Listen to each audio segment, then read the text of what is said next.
அனைவருக்கும் என்னுடைய வணக்கம். வணக்கம் வணக்கம்.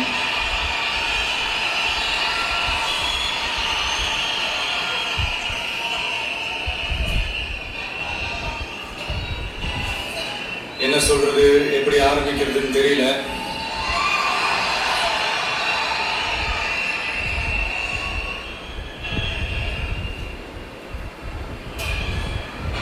சினிமாவில் எப்படியாவது கஷ்டப்பட்டு வெற்றி அடையும்னு இருந்த ஒரு சாதாரண அசிஸ்டன்ட் டைரக்டருக்கு பிறந்த ஒரு பிள்ளையா எனக்கும் வாழ்க்கையில வறுமைனா என்னன்னு எனக்கு நல்லாவே தெரியும், பசினா என்னன்னு எனக்கு நல்லாவே தெரியும். நான் ஒன்றும் பெரிய மன்னர் பரம்பரையிலாம் வந்துடல.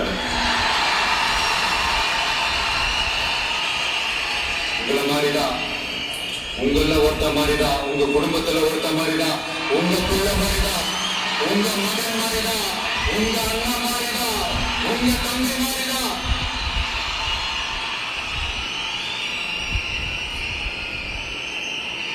அப்படிதான் நான் உணர்றேன். நீங்களும் என்ன அப்படி நினைச்சதுனாலதான் சினிமாவில் எனக்கு ஒரு மிகப்பெரிய ஒரு இடத்த ஒன்று கொடுத்தீங்க. அதையெல்லாம் விட்டுட்டு உங்களுக்காக நன்றி கடன் செலுத்துறதுக்காக அரசியலுக்கு வந்த உங்க விஜய், இந்த விஜய், நீ வா விஜய், நாங்களா இருக்கோம், பாத்துக்கிறோம். விஜய் தம்பி நீ வா, நாங்க இருக்கோம். விஜய் தம்பி நீ வா, நாங்க இருக்கோம். அண்ணா நீ வாடா, நாங்களா இருக்கோம். நண்பா நீ வா நண்பா, நாங்களா இருக்கோம் சொல்லி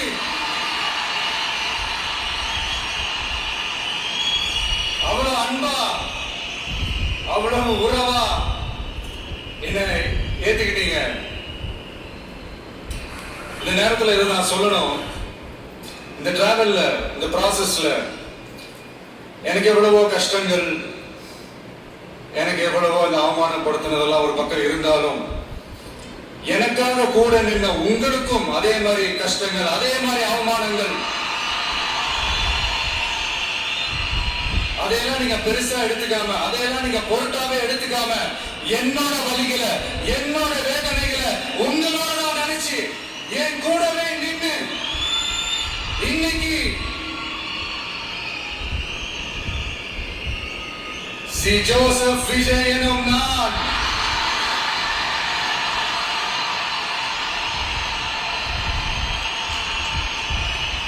அதை உண்மையாக்கி இருக்கிறீங்க.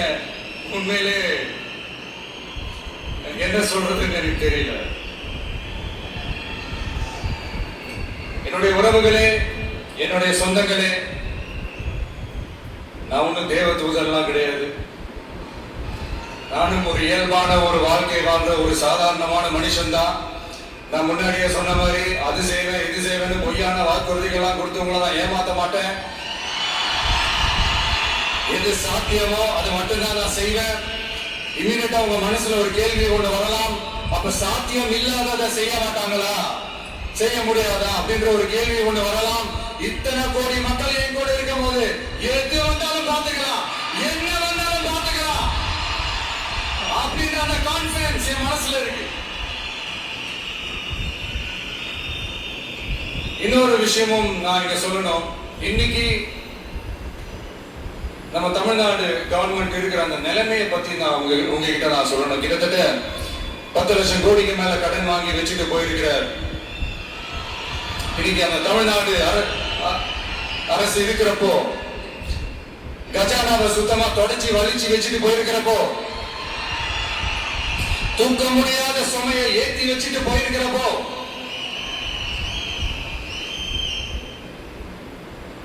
அப்படிப்பட்ட ஒரு நிலைமையில தான் இந்த பொறுப்பை நம்ம கையில் எடுத்திருக்கிறோம்.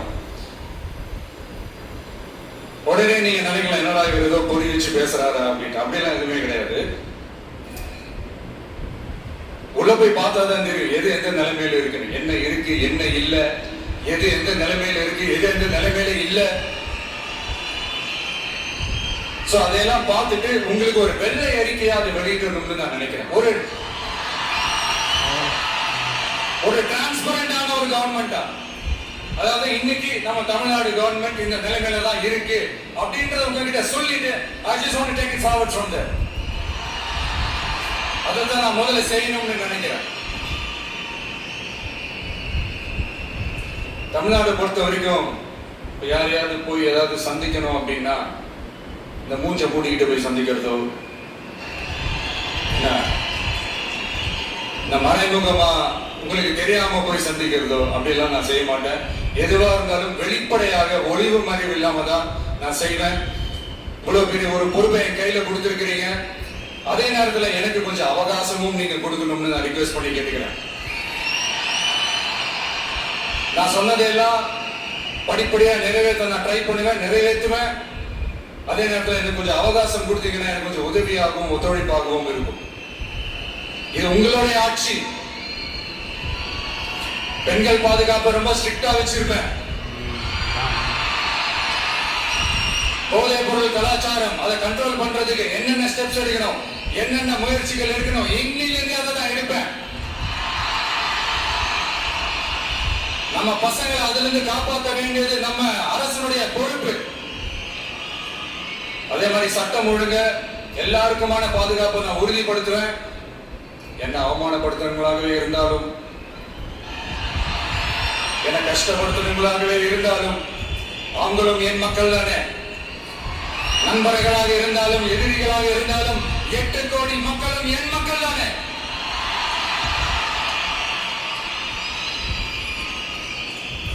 அந்த மாதிரி இந்த அடிப்படை விஷயங்கள், கல்வி, ரேஷன், மருத்துவம், குடிநீர், சாலை வசதி, பஸ் வசதி, இந்த மாதிரி விஷயங்கள்ல தான் என்னுடைய முழு முதல் கவனம் செலுத்தணும்னு எனக்கு தோணுது. நான் முன்னாடியே சொன்ன மாதிரி மக்கள் பணத்துல இருந்து ஒரு பைசா கூட நான் தொட மாட்டேன். எனக்கு அது அவசியமும் இல்லை. அது உங்களுக்கு நல்லாவே தெரியும்.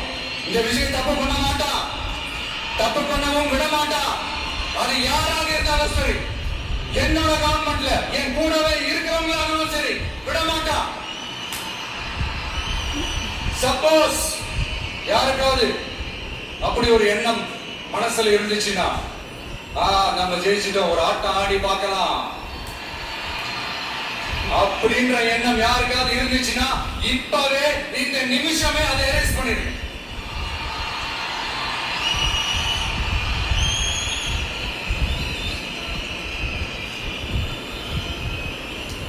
இங்க ஒரே சென்டர் தான், என் தலைமையில் உண்டான சென்டர். இந்த பக்கம் ஒரு சென்டர், இந்த பக்கம் ஒரு பவர் சென்டர், அங்க ஒரு பவர் சென்டர், அதெல்லாம் கிடையவே கிடையாது. இப்பவே சொல்லிடுறேன். பெண்கள், இளைஞர்கள், விவசாயிகள், அரசு ஊழியர்கள், ஆசிரியர்கள், உழைக்கிற மக்கள், மீனவர்கள் எல்லாருமே நம்ம டிவிக்கு அரசுல நல்லா இருக்கும், நல்லா இருக்கும், நல்லா இருக்கும். பிறப்புக்கும் எல்லா உயிருக்கும் அப்படின்றதான் நம்ம சமரசம் இல்லாத அடிப்படை கோட்பாடு. சிறுபான்மை சகோதரர்களே, உங்களுக்காக நம்ம டிவிக்கு அரசு கூடவே நிற்கும். உங்களுக்கு அதுல எந்த விதமான சந்தேகமும் வேணாம். இந்து, முஸ்லிம், கிறிஸ்தவர்களுக்கான முகம் தான் இந்த விஜயினுடைய முகம். அதுல 100% நீங்க இந்த விஜயை நம்பலாம். இப்படி ஒரு சூழலை ஏற்படுத்தி கொடுத்த தமிழ்நாட்டு மக்கள், ஒட்டுமொத்த மக்கள், உங்கள் அனைவருக்கும் இந்த நேரத்தில் என்னுடைய நன்றியை தெரிவிச்சு